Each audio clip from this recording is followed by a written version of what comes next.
추수하기 전 잘려진 가지. 이사야서 18장 4절부터 7절. 여호와께서 내게 이르시되 내가 나의 처소에서 종룡이 감찰함이 쬐이는 일광 같고 가을 더위에 운무 같도다. 추수하기 전에 꽃이 떨어지고 포도가 맺혀 익어갈 때에 내가 낫으로 그 연한 가지를 베며 퍼진 가지를 찍어버려서 산의 독수리들에게와 땅의 들짐승들에게 끼쳐주리니 산의 독수리들이 그것으로 과하하며 땅의 들짐승들이 다 그것으로 과동하리라 하셨음이니라. 그때에 강들이 흘러 나누인 나라에 장대하고 준수하며 시초부터 두려움이 되며 강성하여 대적을 밟는 백성에게서 만군의 여호와께 드릴 예물을 가지고 만군의 여호와의 이름을 두신 곳 시온산에 이르리라. 하나님께서 주신 섭리적인 말씀을 먼저 깨우침 받고 나서 보면 빛과 어두움은 바로 가려지게 됩니다. 참 양은 참 목자의 음성을 듣고서 알 수가 있고 참 목자는 그 참 양을 불러낸다고 했습니다. 그럼 오늘 말씀을 읽으면서 증거를 하겠습니다. 여호와께서 내게 이르시되 내가, 여기서 내가 하는 것은 바로 하나님을 말씀하고 있습니다. 내가 나의 처소에서 하는 것은 하나님이 계신 장소에서 종룡이 감찰함이 하는 것은 조용히 살펴보는 것을 말합니다. 쬐이는 일광 같고 하는 것은 태양빛은 골고루 잘 비치는 것이지 악한 사람이라고 해서 덜 비춰지고 선한 사람이라고 해서 더 비춰지는 것은 아닙니다.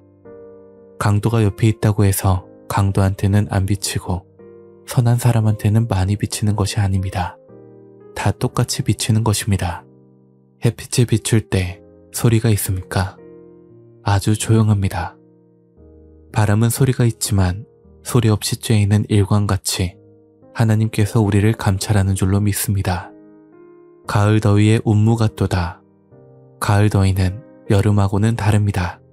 여름 더위가 곡식을 자라게 하는 것이라면 가을 더위는 곡식을 무르익게 하는 것입니다. 가을 더위의 운무라는 것은 바로 가을 하늘에 높이 뜬 구름의 무리를 말하는 것입니다. 쬐이는 일광과 운무가 곡식들을 살펴본 것 같이 높은 곳에서 여호와께서 우리를 살펴보신 것 같은 섭리를 말하는 것입니다. 여기 말씀 가운데서 내가 나의 처소에서 라고 해놓고 내가 하는 그 옆에 보시게 되면 숫자 1이 있습니다. 1에 대하여 주의란을 보시게 되면 일광이 불같이 쬐고 가을 더위에 이슬이 무르녹을 때 내가 나의 처소에서 종룡이 보리라, 이런 뜻이 숨어 있습니다. 이슬이 무르녹을 때에 하는 것은 가을 들판에는 이슬이 많이 내리는데 이른 아침에 햇빛이 비침으로 식물이 이슬을 다 흡수합니다. 이슬은 신명기 32장 2절로 보게 되면 나의 말은 맺히는 이슬이요 연한 풀 위에 가는 비요 채소 위에 단비로다, 이렇게 말씀하셨습니다. 그러므로 하나님의 말씀의 빛이 내리쬐을 때에 식물들에게 무르익어가는 곡식이 되고 또한 하나님의 말씀을 잘 흡수하는 것은 이슬이 녹아내리는 것과 같은 축복이 있게 되는 것입니다. 이 말씀에서 가을은 곧 추수 때를 의미하고 있습니다. 주님께서는 마태복음 13장 39절에 추수 때는 세상 끝이라고 하였습니다. 그러므로 추수 때 강하게 내려쬐이는 이 말씀을 모두 흡수하는 자가 되었을 때 하나님이 원하시고 기뻐하시는 자로서 무르익어가는 하나님의 곡식이 될 것인 줄로 믿습니다. 가을 더위에 운무 같도다. 추수하기 전에 꽃이 떨어지고 포도가 맺혀 익어갈 때 내가 낫으로 그 연한 가지를 베며 퍼진 가지를 찍어버려서 산의 독수리들에게와 땅의 들짐승들에게 끼쳐주리니 추수 때 곡식이 무르녹는 이슬과 쬐이는 일광빛을 받아 익어져야 되는데 추수하기 직전에 꽃이 떨어졌으니 열매를 맺을 수가 없는 것입니다. 곧 천국 못 들어갈 만큼만 자랐다는 것입니다. 추수하게 될 때는 곡식이 무르익어서 내려쬐이는 일광을 받아야 되는데 받기 전에 꽃이 떨어졌으니 그게 언제 가서 열매가 되겠냐는 것입니다. 그 말씀의 뜻은 주의 일을 태만히 하고 하나님의 섭리의 말씀을 잘 받아들이지 않았으니까 잎사귀에 이슬이 앉았다가도 바람이 부니까 곧 굴러서 땅으로 떨어지는 것과 같이 하나님의 말씀을 받아들이지 않았기 때문에 자라지를 못하는 것입니다. 교회에 오래 나왔다고 해서 자라는 자가 되는 것이 아니라 이슬 같은 하나님의 말씀을 얼마나 흡수하느냐에 따라서 하나님께 익은 곡식이 되는 것이고 또 익지 않은 곡식으로 구별될 수 있는 줄로 믿습니다. 히브리서 6장 7절부터 8절. 땅이 그 위에 자주 내리는 비를 흡수하여 밭 가는 자들의 쓰기에 합당한 채소를 내면 하나님께 복을 받고, 만일 가시와 엉겅퀴를 내면 버림을 당하고 저주함에 가까워 그 마지막은 불사름이 되리라. 하나님의 말씀을 잘 흡수하여 채소를 내면 복을 받는다는 것은 채소는 부드러운 심령을 상징한 것입니다. 반면에 가시와 엉겅퀴를 내면 저주함에 가까워 그 마지막은 불사름이 된다고 하였습니다. 말씀을 받은 자가 진리를 대적하고 남을 찌르는 가시 섞인 말을 하며 육신적인 말을 하는 것은 저주함에 가까워 마지막은 불사름이 될 것이라는 것입니다. 마지막에 가서 불사름이 된다는 것은 돌이킬 수 없는 심판을 받는다는 것입니다. 하나님의 말씀을 받으면 가시와 엉겅퀴를 내는 것이 아니라 농부들이 쓰기에 합당한 채소를 내어야 합니다. 가시와 엉겅퀴를 내는 사람은 불만을 토하는 자요, 스스로 상처를 받은 자요, 하나님의 말씀을 받아들이지 못한 자인 것입니다. 이 말씀을 받으면 악하고 굳어진 마음이 부드러운 마음으로 바꾸어져야 되는데, 이 말씀을 받아서 악한 자가 되고 가시와 엉겅퀴를 내는 자가 되었다면 그 마지막은 불사름이 될 것이 틀림없다는 것을 깨우침 받기 원합니다. 본문 말씀을 다시 이어서 보면 포도가 맺혀 익어갈 때 그 연한 가지를 베고 퍼진 가지를 찍어버린다고 하였습니다. 연한 신앙, 곧 초보적인 신앙은 말세의 구원을 받을 수가 없는 것이요, 퍼진 가지, 곧 퍼진 신앙은 교회에 태만한 자들입니다. 이런 자들은 구원을 받을 수가 없으므로 잘림을 받는 것입니다. 찍어서 산의 독수리들에게와 땅의 들짐승들에게 끼쳐주리니 하나님의 집은 실로인 줄로 믿습니다. 하나님의 처소에서 내리쬐이는 빛을 받은 사람들이 잘림을 받게 되면 독수리의 밥이 되고 또 들짐승들의 밥이 됩니다. 밥이 되니까 잎사귀는 다 따먹고 가지만 남겨놓게 됩니다. 즉, 신앙이 없어지는 것을 말합니다. 가지를 남겨놓게 되면 이 가지가 바싹 마르게 되는데, 그렇게 되면 그 가지를 주인이 주워다가 모닥불로 다 태워버립니다. 이게 무엇인가 하면 지옥인 것입니다. 이렇게 성경은 비유가 되어 있습니다. 요한복음 15장 1절부터 2절. 내가 참 포도나무요, 내 아버지는 그 농부라. 무릇 내게 있어 과실을 맺지 아니하는 가지는 아버지께서 이를 제해버리시고, 무릇 과실을 맺는 가지는 더 과실을 맺게 하려 하여 이를 깨끗게 하시느니라. 과실을 맺지 아니한 가지는 버리신다는 것입니다. 곧 잘려버린다는 뜻입니다. 열매란 전도 열매만 말하는 것이 아닙니다. 자기 자신이 깨달음을 받은 말씀의 열매를 말하는 것입니다. 신앙이라는 것은 내 자신을 위해서 있는 것이지 남을 위해서 있는 것이 아닙니다. 먼저 내가 살아야지 남도 살리지, 내가 죽는 참에 어떻게 남을 살릴 수가 있습니까? 신앙도 마찬가지입니다. 신앙이 살아있는 자는 전도하여 남을 살리지만 죽은 신앙은 자기 자신도 살릴 수가 없습니다. 과실을 맺는 가지는 더 과실을 맺게 하려 하여 이를 깨끗게 하시느니라. 깨끗게 한다는 것은 가지를 잘라준다는 말입니다. 열매 없는 가지를 잘라줌으로써 열매 있는 가지의 영양분이 더 많이 가게 되는 것입니다. 이렇게 하나님께서 잘라버리는 역사가 있을 것을 말하고 있는 것입니다. 깨끗하게 하기 위해서 구질구질한 가지는 잘라버립니다. 또 포도가 달렸어도 벌레 먹고 병든 것은 가위로써 알맹이까지 잘라버립니다. 차라리 포도송이가 작은 것이 더 낫다는 것입니다. 잘린 가지는 토끼와 돼지에게 주면 아주 잘 먹습니다. 또 들짐승들과 산의 독수리들에게 주는 것입니다. 요한복음 15장 4절부터 6절. 내 안에 거하라. 나도 너희 안에 거하리라.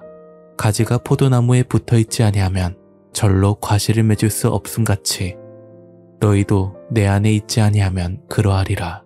나는 포도나무요 너희는 가지니 저가 내 안에 내가 저 안에 있으면 이 사람은 과실을 많이 맺나니 나를 떠나서는 너희가 아무것도 할 수 없음이라.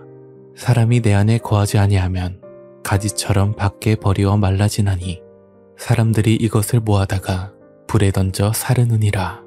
하나님의 마음 안에 우리가 들어와 있어야 잘림을 받지 않고 필요 없는 사람은 구원받을 수 없고 잘림을 받는다는 것입니다. 이러므로 하나님께서 익지 아니하고 열매가 달리지 아니한 가지들을 찍어서 불에 던져질 것을 약속하셨습니다. 본문 말씀을 보시겠습니다. 낫으로 그 연한 가지를 베며 퍼진 가지를 찍어서. 퍼진 가지는 예를 들어 소풍을 가기로 한 날 출발 시간이 되어 전화를 하니까 나 이제 일어났어 라고 한다면 그게 바로 퍼진 가지인 것입니다. 곡식이 다 익어갈 때 꽃이 떨어졌으니 소용이 없는 것입니다. 교회에 매일 지각하고 특별한 사정도 없이 교회에 빠지는 그런 사람은 퍼진 가지에 해당된 사람입니다. 굵은 가지는 독수리 같은 큰 새들이 와서 앉거나 흔들어도 부러지지 않는데 연한 가지는 부러집니다. 또 연한 가지는 독수리가 와서 쪼으면 툭 끊겨서 삼켜버리지만 굵은 가지는 먹을 수가 없습니다. 그래서 독수리들은 연한 가지나 퍼진 가지만 찾아서 잘라버리는 것입니다. 그래서 산의 독수리들과 들짐승들에게 주어서 여름을 지나게 하고 겨울을 지나게 하리라 라고 했습니다. 그때 강들이 흘러 나누인 나라에 장대하고 준수하며, 준수한다는 것은 훌륭하게 빼어났다는 뜻입니다. 남자로 말하면 미남으로 아주 건장하고 잘 빠진 사람, 머리가 아주 좋고 지혜로운 남자와 같이 준수하며 시초부터 두려움이 되며 강성하여 대적을 밟는 백성에게 만군의 여호와께 드릴 예물을 가지고 만군의 여호와의 이름을 두신 곳 시온산에 이르리라고 하였습니다. 이렇게 많은 보물을 가지고 시온산에 찾아온 사람들이 곧 하나님의 거룩한 백성들인 것입니다. 이 말씀과 연결되는 말씀을 찾아보도록 하겠습니다. 시편 80편 8절부터 12절. 주께서 한 포도나무를 애굽에서 가져다가 열방을 쫓아내시고 이를 심으셨나이다. 주께서 그 앞서 준비하셨으므로 그 뿌리가 깊이 박혀서 땅에 편만하며 그 그늘이 산들을 가리우고 그 가지는 하나님의 백향목 같으며 그 가지가 바닥까지 뻗고 넝쿨이 강까지 미쳤거늘 주께서 어찌하여 그 담을 허르사 길에 지나는 모든 자로 따게 하셨나이까. 성경에서의 애굽은 바로 세상을 상징합니다. 그러므로 한 포도나무를 세상에서 가져온 것입니다. 세상에서 가져왔다는 것은 원래 예수를 잘 믿던 사람이 아니고 또 신앙을 찾던 사람이 아닌 자로 애굽에서 가져왔다는 것입니다. 시편 80편 8절부터 12절까지 설명드리겠습니다. 8절에 애굽에서 가져다가 열방을 쫓아내시고 이를 심으셨나이다. 심었다는 것은 하나님의 사명자로 세움을 입을 수 있도록 하나님께서 심으셨다는 것입니다. 9절에는 주께서 그 앞서 준비하셨으므로, 앞서 준비하셨다는 것은 이미 하나님께서 이 포도나무를 심기 전에 계획하고 작정하신 모략이었다는 것입니다. 계속해서 9절부터 10절에 그 뿌리가 깊이 박혀서 땅에 편만하며 그 그늘이 산들을 가리우고 그 가지는 하나님의 백향목 같으며 그 가지가 바닥까지 뻗고 넝쿨이 강까지 미쳤거늘. 미쳤다는 것은 도착하였다는 뜻입니다. 그러므로 하나님이 애굽에 있는 한 포도나무를 가져다가 심으셨는데 준비를 하고 심으셨으니까 아주 기름지고 좋은 땅에다가 심었다는 것입니다. 그러니 그 뿌리가 깊이 박히고 포도나무 가지가 온 세상에 편만해서 널리 널리 알려지겠다는 것입니다. 시편 80편 12절입니다. 주께서 어찌하여 그 담을 허르사 길에 지나가는 모든 자로 따게 하셨나이까. 가지가 너무 뻗어서 담 너머까지 넘어가니까 지나가는 자들이 가지를 꺾어갔다는 것입니다. 담을 허르사 길에 지나는 모든 자들로 따게 했다는 것은, 예를 들자면 감나무가 담 너머 가지에 감이 달렸을 때 감을 따려면 담 위에 올라가야 되니까 담이 헐어진다는 것입니다. 쌓은 담이 헐어지고 기왓장이 무너지게 되는 것입니다. 지나가는 모든 자로 따게 하였다는 것입니다. 그럼 지나가는 자는 누구입니까? 시편 80편 13절 수풀의 돼지가 상해하며 들짐승들이 먹나이다. 지나가는 자는 곧 돼지 같은 인간을 말하는 줄로 믿습니다. 짐승 같은 인간들에 의해서 포도나무 가지가 꺾였다는 것입니다. 여기서 우리가 무엇을 생각할 수 있는가 하면은 가지가 뻗치되 담을 넘어서는 안 된다는 것입니다. 하나님의 집 안에 머물러 있어야 하는데 가지가 하나님의 집 울타리를 넘어가 있으니까 지나가는 자가 탐이 나서 따가는 것입니다. 담 안에 있는 감을 지나가는 사람이 따먹고 싶은 생각이 없습니다. 담 밖에 나왔을 때 배고픈 자는 따먹을 수가 있습니다. 대추나무가 길 너머까지 뻗쳤는데 따먹고 싶은 생각이 있을 것입니다. 한계를 넘는 사람이나 여기에서 가르친 대로 따라오질 않고 자기 자신 나름대로 스스로 성경을 풀어서 담을 넘는 사람들, 이런 사람들은 산돼지, 멧돼지, 독수리들에게 잘 나가게 되는 것입니다. 곧 짐승들의 밥이 되는 것입니다. 가지가 잘리는 것을 볼 때는 마음이 아픕니다. 시편 80편 14절 만군의 하나님이여 구하옵나니 돌이키사 하늘에서 굽어보시고 이 포도나무를 권고하소서. 이게 바로 다윗의 기도였고 우리 인간들의 마음인 것입니다. 한 생명이 천하보다 귀중한데 비록 담 좀 넘어갔다지만 왜 자릅니까? 이런 자들을 구원하여 달라고 한 것입니다. 시편 80편 15절 주의 오른손으로 심으신 줄기요 주를 위하여 힘있게 하신 가지니이다. 하나님의 오른손으로 심은 줄기요 하나님의 힘있게 하신 가지가 아닙니까? 왜 이렇게 귀한 자들이 잘려가도록 하나님께서 가만히 둡니까? 성경의 가지에 대해 주애란에 3자를 적어놓고 아들이라고 적혀져 있습니다. 하나님의 아들의 반열에 들어온 자가 담을 넘었다는 것입니다. 아무리 가지가 높아져도 원체보다 높아질 순 없는 것입니다. 건축할 때 본 건축물보다 더 올라가는 것을 아시바라고 합니다. 그것은 건축이 끝이 나면 분명히 철거되고 없어지는 것입니다. 이와 같이 신앙에 아시바 역할을 하는 자는 참으로 어리석은 자입니다. 집안에 있어야 될 자가 왜 담을 넘느냐는 것입니다. 담을 넘어가는 것은 강도 아니면 도둑인 것입니다. 다른 마음이 있으니까 담을 넘는 것입니다. 국법을 무시하고서 만일 휴전선을 넘어간다면 국법이 용서하지 아니할 것입니다. 이렇게 담을 넘어서 늘어진 가지는 하나님께서 다 잘라버리는 것입니다. 잘린 가지는 비록 그 줄기가 하나님이 심으신 줄기요 주를 위해서 힘있는 한 가지지만 그것이 산화되고 소화됐다는 것은 불에 탔다는 것으로 주인이 잘라놓은 가지를 불사르는 것입니다. 시편 80편 16절 그것이 소화되고 작벌을 당하며 주의 면책을 인하여 망하오니 면책이라는 것은 하나님께서 앞에 세워놓고 얼굴에다 대고 책망한다는 것입니다. 내가 이렇게 진리를 대적해서 하나님을 대적할 수가 있느냐 하고 면책을 한다는 것입니다. 오늘 이 자리에 울타리 넘는 가지가 하나도 없기를 원합니다. 가지가 울타리를 넘어간다 싶으면 방향을 틀어야 하는 것입니다. 아무리 친한 친구도 서로 분수를 지켜야 하듯 넘어서는 안 되는 선이 있고 담이 있는 것입니다. 학생도 학생의 위치를 넘어가면 담을 넘어간 것입니다. 학생이 술집에 가 있으면 학생으로서의 담을 넘는 것이고 학교에서 떨어져 나가게 되는 것입니다. 이런 것들이 모두가 담을 넘은 일들입니다. 담을 넘어간 가지들을 자르지 아니할 수 없는 심정을 이해를 하여야 합니다. 목자가 양떼들을 구원하여 주어서 한 생명이라도 살리려고 하지 않겠습니까? 천하보다 귀중한 생명들인데 좋게 해주고 싶지 왜 자르고 싶겠습니까?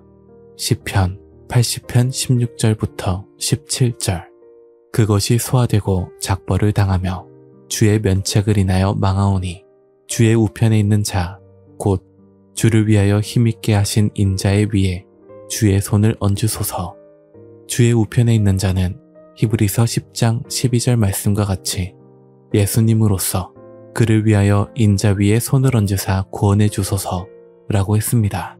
종말에 애굽에서 나온 포도나무는 하나님이 미리 준비하여 심은 포도나무인 줄로 믿습니다. 이 포도나무의 가지가 담을 넘었기 때문에 이 담을 넘은 가지들을 하나님께서 잘라버린다는 사실을 깨우침받기 원합니다. 담 넘은 자가 되어서는 안 되는 것입니다. 월권 행동을 해서는 안 되는 것입니다. 시편 80편 16절부터 19절.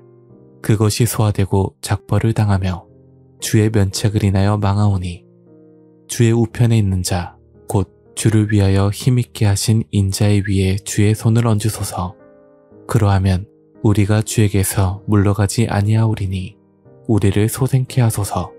우리가 주의 이름을 부르리이다. 만군의 하나님 여호와여 우리를 돌이키시고 주의 얼굴빛을 비추소서. 우리가 구원을 얻으리이다. 옆에 사람이 잘리니 잘리기 직전에 앞에까지 나와 있던 사람이 담 넘어서 잘리니까 자기는 담까지 와 있는데 겁이 나겠습니까? 안 나겠습니까? 그 옆에 있는 너도 마찬가지 아니냐? 잘라버릴까 말까 하다가 넌 담까지 왔으니까 방향을 돌이켜라 했다면 얼마나 감사합니까? 담까지 갔던 자들, 담을 넘으려고 했던 자들은 방향을 돌이키는 자들 되시기 원합니다. 이렇게 해서 하나님께서 여호와의 처소에서 종용이 내리쬐이는 일광과 같이 하나님의 말씀을 다 같이 들었습니다. 잘림을 받은 사람이나 안 잘린 사람이나 다 같은 장소에서 들었습니다. 같이 들었는데 왜 잘려나가는가 하는 말입니다. 히브리서 4장 1절부터 2절. 그러므로 우리는 두려워할지니 그의 안식에 들어갈 약속이 남아있을지라도 너희 중에 혹 미치지 못할 자가 있을까 함이라. 저희와 같이 우리도 복음 전함을 받은 자이나 그러나 그 들은 바 말씀이 저희에게 유익되지 못한 것은 듣는 자가 믿음을 화합지 아니함이라. 화합하지 못한 데서 끝장난 것입니다. 아, 이 말씀이 이루어지겠구나 라고 단상에서 나오는 말씀과 자기 마음을 합해야 되는데 합하지 않은 것입니다. 자기 마음대로 저건 저런 게 아닌데 하고 저런 것은 이런 것인데 하고 다른 생각을 하고 있었다는 것입니다. 그러므로 담을 넘게 된 것입니다. 부모의 말씀을 거역할 때 담을 넘는 것입니다. 법을 거역한 자들은 국경을 넘어서 도망을 가게 되는 것입니다. 학생이 선생님의 말을 거역할 때 교문으로 나가면 잡히니까 담 넘어서 도망가게 되는 것입니다. 여러분들은 종용이 내리쬐이는 진리의 말씀, 곧 생명의 말씀, 일광의 빛을 받아서 담을 넘지 아니하고 하나님의 집을 지키는 하나님의 백성으로 무르익어가는 천국의 알곡들이 되시기를 예수님의 이름으로 축원합니다.